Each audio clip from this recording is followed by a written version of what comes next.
we have a duty to God and duty to the universe to be our best version of ourselves.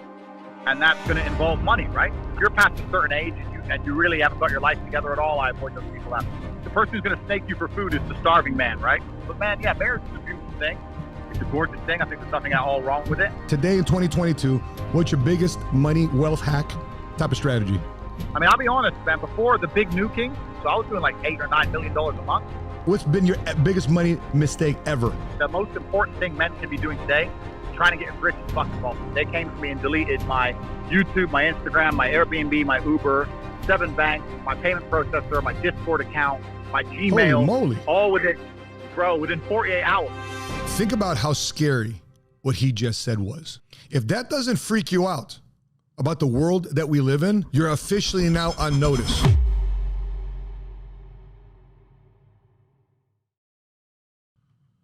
One of the worst things you can do in a controversial type of situation, whether it be a scenario, a subject matter, a policy, or a person, is to assume and make judgments too soon. When I run across a guy by the name of Andrew Tate, who's probably the most misunderstood, most canceled, most hated man of our generation, most searched person on Google in our generation, canceled. Now, if you check these couple of videos out, I've done a couple of reactions to some of the videos he's put on in interviews he's had with different influencers and YouTubers. So I want to get to the source. I had the conversation with Andrew Tate. At least I want to get some context. I want to see and look him in the face, look him in the eyes, and see if he's really what people say he's out to be. And I think for watching this video, draw your own conclusions. I want you to win after this. I hope that you choose and consider to be working wise. And so therefore, when these elections start coming up, or when it comes to a subject matter that you don't understand, it's areas of life insurance or areas of entrepreneurship or areas of leadership development, you becoming a better person. If there's certain subject matters that you initially have a knee-jerk reaction negatively against it, guess what you should do? Research the subject matter. There's always their story, there's your story, and then there's the truth. So in this conversation with Andrew Tate, I asked him a little bit about what's going on with him currently. I asked him a little bit about marriage and what he feels about marriage, what he feels about business partnerships and who he aligns with and associates with, and at the same time too, what to do with money in 2022 and 2023 and beyond to make sure money is constantly on your side. So with that being said, let's check out this conversation. I'll share with you that I had in private with him. I'd like to share it with you. Conversation here with the most controversial and most canceled man, Andrew Tate. Check this out. Andrew, how you doing, man? I'm good, bro. How are you? Oh, bro, listen, man, I'm fired about this conversation. How was your time with Patrick and Adam? Man, they're amazing guys, amazing guys. And I've seen your videos as well. I appreciate them very, very much. You have? I've seen them, bro. I've been watching them all. Have they taken you down yet? I got some messages today that they took down like 50 videos mentioning me.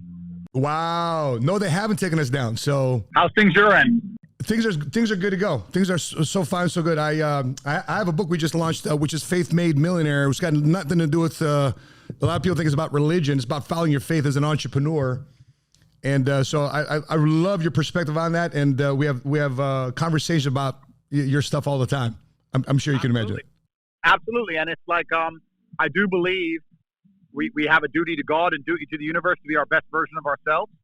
And that's going to involve money, right? I mean, it's got to. So our enemies will always try and paint us as bad or try and say that we are somehow negative for trying to acquire wealth. But when your enemies are rich, it's good to have some money yourself. You don't want to, it's hard to fight a war with nothing. You can't be poor. That's it, man. You can't be bringing plastic knives to a gunfight. You know? You nailed it. You nailed it. So what are your misconceptions when it comes to the subject matter of money or adding faith and money? Because most times this is a taboo subject that a lot of churches and a lot of faith-based groups don't want to talk about. They don't want to talk about relationships. They don't want to talk about politics, and they definitely don't want to talk about money, which is such an important topic today. The enemy has confused everybody that the church or God's people should not talk about it. So what is your context when it comes to stereotypes, myths, and misconception when it comes to faith and money? Which, by the way, chapter 1 of Faith Made Millionaire, which officially now is a #1 bestseller on Amazon in multiple categories.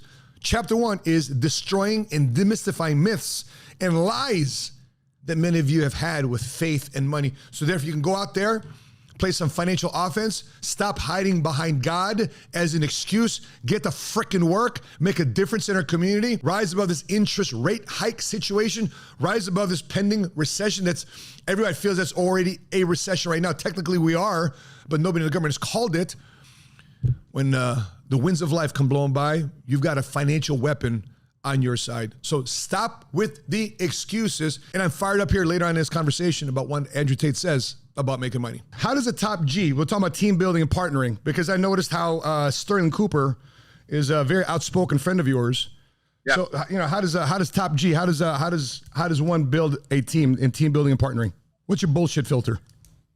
Yeah, that's a really good question. And I have a few criteria I try and stick to. Obviously, people with aligned values. What I try and do personally is I try and it's not so much trying to find people who have certain things, but avoiding certain things.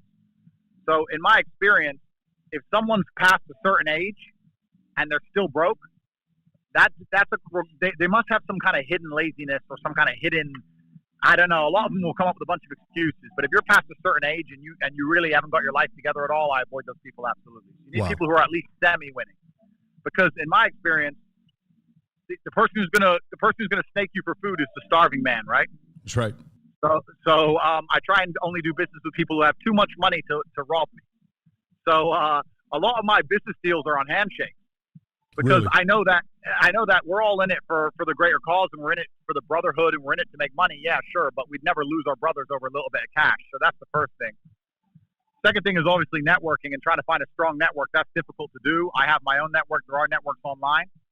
But I think as the world gets more and more polarizing, you need to find the people who not only are complaining about the problem, but are looking to fix the problem. And I think one of the ways to fixing the problem is galvanizing yourself against the enemy. And that requires a degree of finance. I think the most important thing men can be doing today is trying to get as rich as fucking possible. Being a person that recruits, trains, and develops insurance agents and develops agency owners across the country, I definitely relate with this, because I can't tell you sometimes when we interview somebody and we look on their LinkedIn and we looked on their social media and they got this product they're selling this month, and they got this product that they're selling this month, and this product they're selling this month, and they felt this way about somebody, and they're best friends, and that's my homies, that's my road dog, right? And next thing you know, 6 months later, they're dogging them out. They're calling them out for some reason. They're throwing them under the bus. And then they go from one opportunity to another opportunity. And then they have a conversation with me, convincing me that multiple streams of income are a very good thing, especially early in your career before you've even made your money yet. And so those are certain things that I resonate with this, because let me tell you this.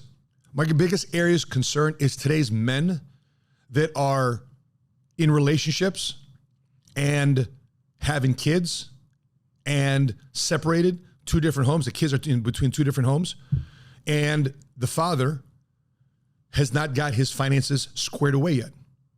But yet he's going to go party. He's going to go hang out. He's going to blow his money on video games and iPhones and all these different things. But yet he's not providing for his children. Now, you may not get along with baby mama. Fair enough. I get that. But that doesn't mean you skirt your responsibility of providing for your family, especially for the children that you've helped bring into this world. That you let a weekend fling turn into an actual baby, an actual child, but yet you don't want to provide. I have a massive problem with that. And so when you provide, guess what happens to you? You take care of your responsibilities. You make sure that the people that you birthed and created into this world can look up to you one day and honor you and respect, and know that from day one, you've always been there. That's your legacy, that you didn't skip out on your responsibilities. And then you can look at yourself for the rest of your life in the mirror.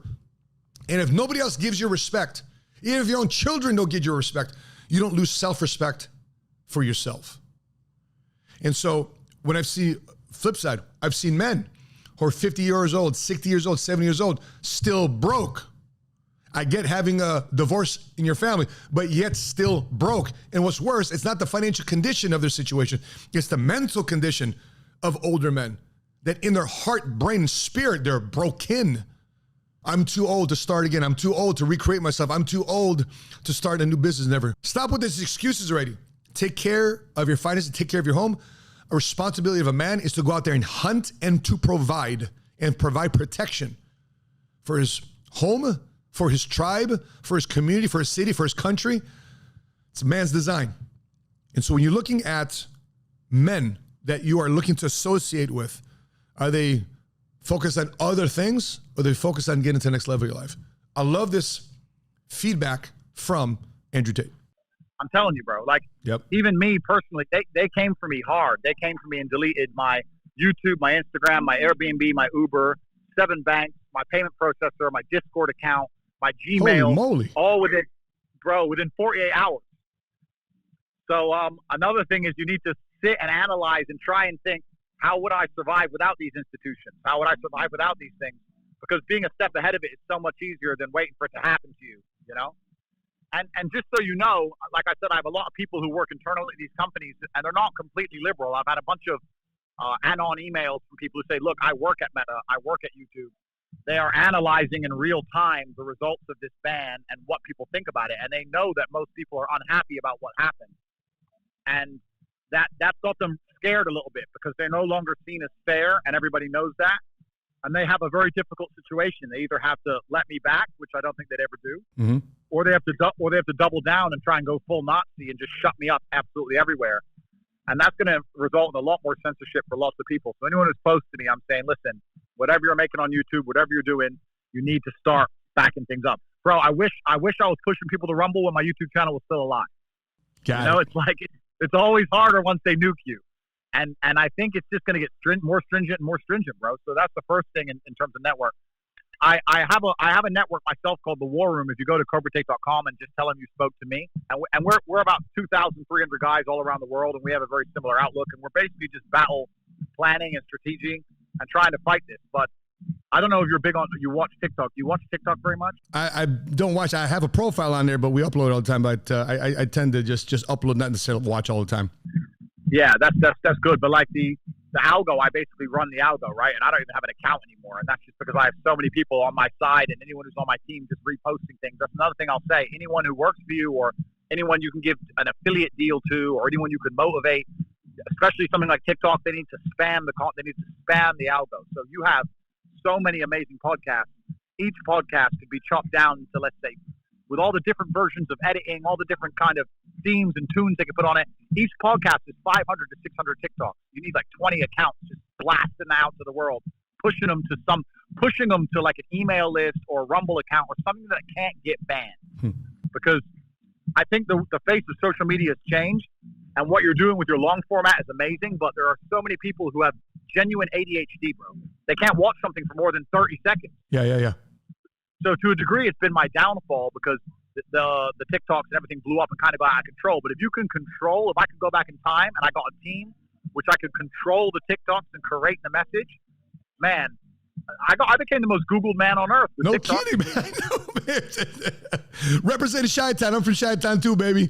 So amazing. Amazing. So I'd say to you, especially your podcast, because I've watched a few of them, they're excellent. You need to get them chopped up, short format, everywhere. Instagram Reels, YouTube Shorts, TikToks. You need to hire someone or get someone full-time all day, every day, just blasting the algos and pushing them to something that's bulletproof, either an email list or a Rumble channel. That's an easy way for you to start getting a whole bunch of data in the bank that big tech can't take from you. You know what I mean? Think about how scary what he just said was.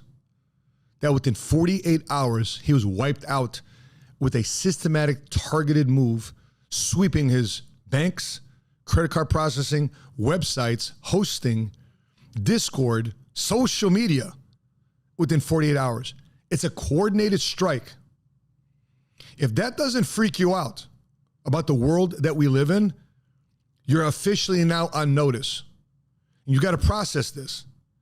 If somebody decides to go to the social media switch with your name on it and decide to turn it off, and you've made a living on social media, if you made a living online, you made a living through charging people on credit cards, they just shut you off. Well, how do you pay the bills?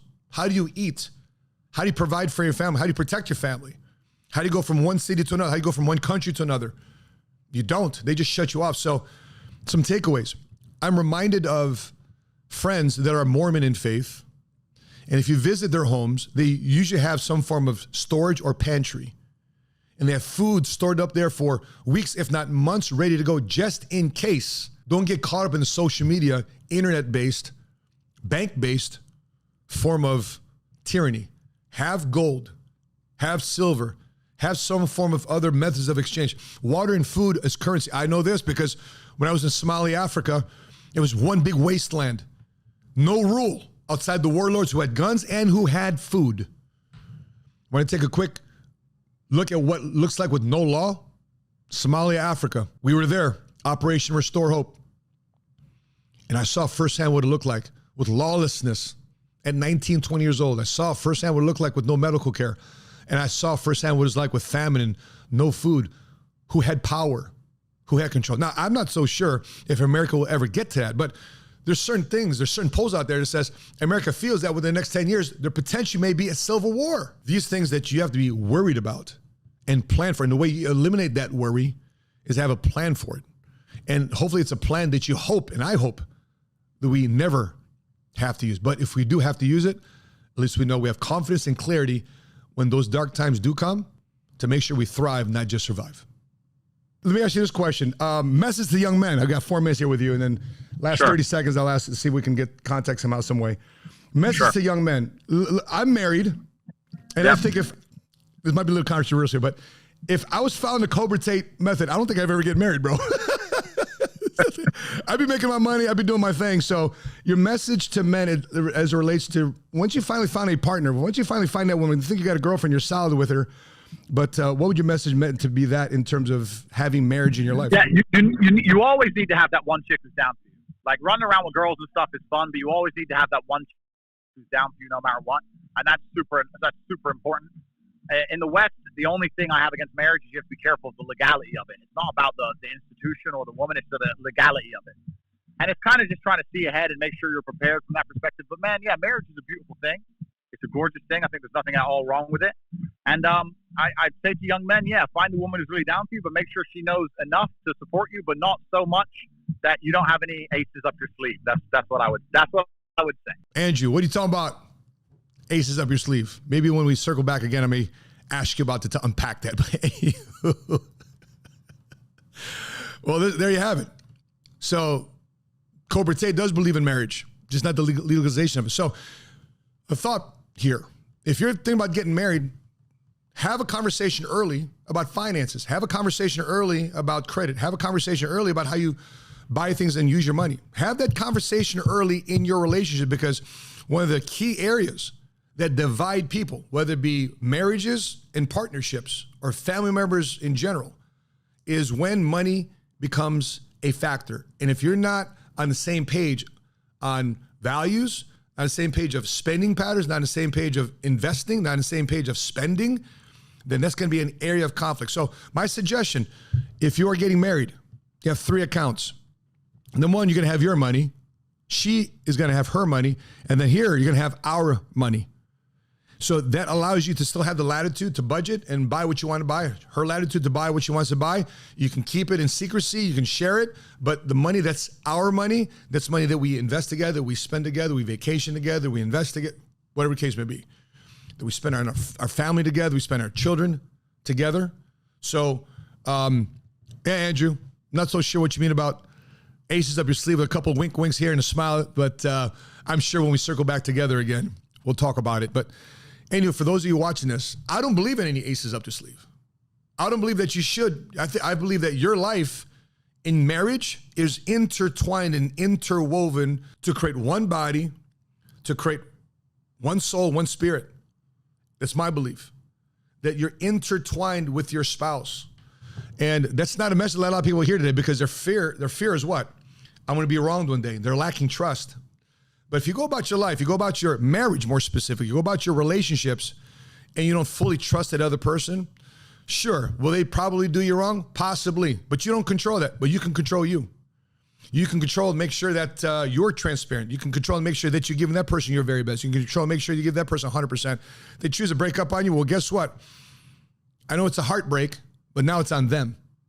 You can look at yourself again, back in the mirror, and you say, I respect myself because I gave it my very best. Now, they're going to have to come back down the road, whether it's next week or years from now. They're going to have to come back and apologize to you, not the other way around. For sure. 10 and 25.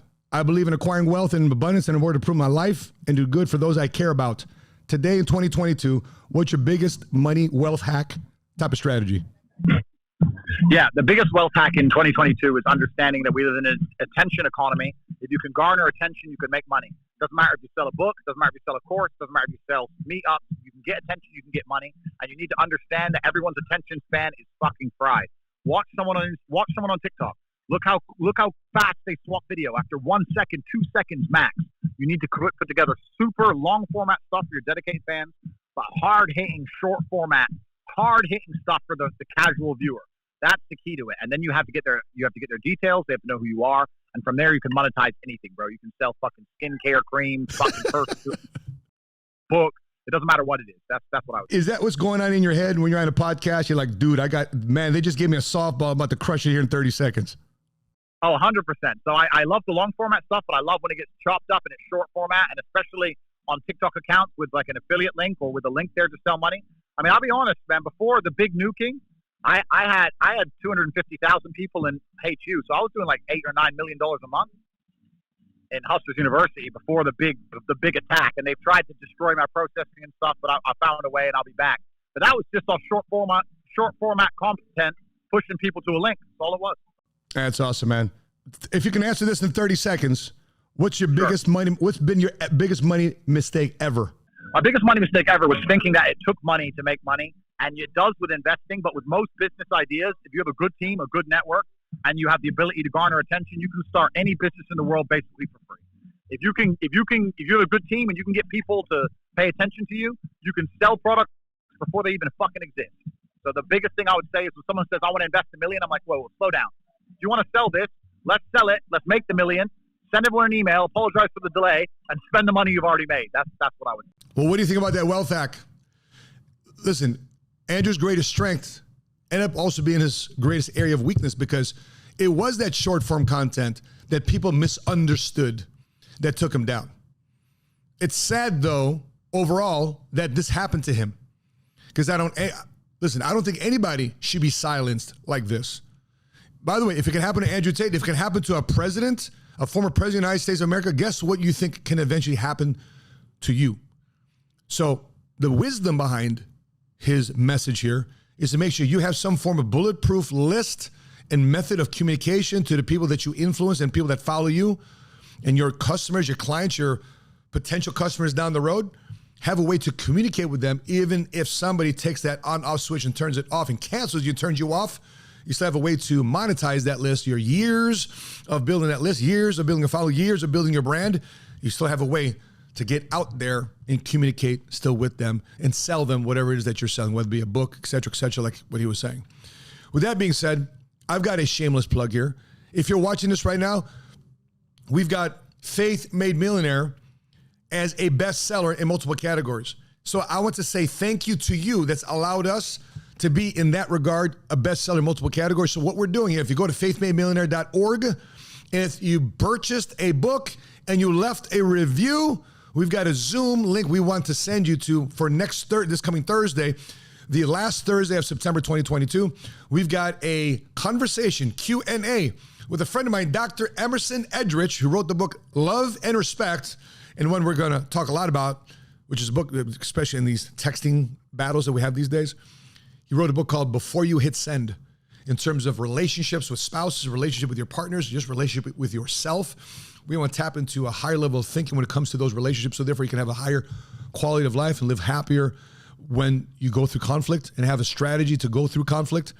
So therefore you're less distracted when it comes to your wealth building plan, your happiness plan, prosperity plan, whatever the case may be. So please go to the website, faithmademillionaire.org, drop your contact information, and we'll send you a link to join us on our next Zoom. Bro, thank you, man. Thank you. You've been a massive supporter, and this has taught me a lot about who's on the right side of the fence, you know? Come on, baby. Hey, real knows real, man. Thank you, bro. Thank you. Let's stay in touch. God bless you, brother. We'll talk soon, man. Bye-bye. Well, there you have it. You see, there is no excuse for you not to be making money today. And by the way, again, the name of this YouTube channel is 7 Figure Squad. Some of you may think that it'd be a luxury to become a millionaire. Some of you think, oh, maybe down the road I'll become a millionaire. Do you realize with the rising interest rates, the rising inflation, the political environment that we're in today, the dreams and goals that you have, the fact that you want to be more autonomous and have more control of your schedule, you want to take care of the people that you love and care about on both sides in the family, you realize that most likely it's going to take $1 million of income for you to fund and finance those ideals, for you to fund and finance that to become a dream into a reality. So this YouTube channel is dedicated to help you think like a millionaire, strategize like a millionaire, so therefore you can become a first generation cash flow millionaire. And I hope that you have a mindset that you expect it in your life one day. If you don't, I'm gonna tell you every time we do another episode that you deserve to become a millionaire, that you must make $1 million, so therefore you can fund and finance the things. It's no longer gonna be a luxury, it's gonna be a necessity for you to do so. With that being said, I'd love to know your thoughts, your questions, your feedback. You agree with me? You don't agree with me? You agree with Andrew Tate? You don't agree with Andrew Tate? Let us know. Please put it in the comment section below. Before I let you go, we have a couple other reaction videos here too as well for you to check out based on some actions and good and bad and the ugly of certain celebrities and athletes. So therefore you can learn from their mistakes and their patterns of success. So therefore you can get to where you want to go much sooner and faster. With that being said, guys, if you watch this video and you haven't done so already, please consider hitting like. You've watched a couple of our videos and you still haven't subscribed, please consider hitting subscribe and hit notifications to be alerted the next time we upload our next episode. From Dallas, Texas, I'm your money smart guy. And until we meet again, continue to live smart, continue to love smart, and be money smart today.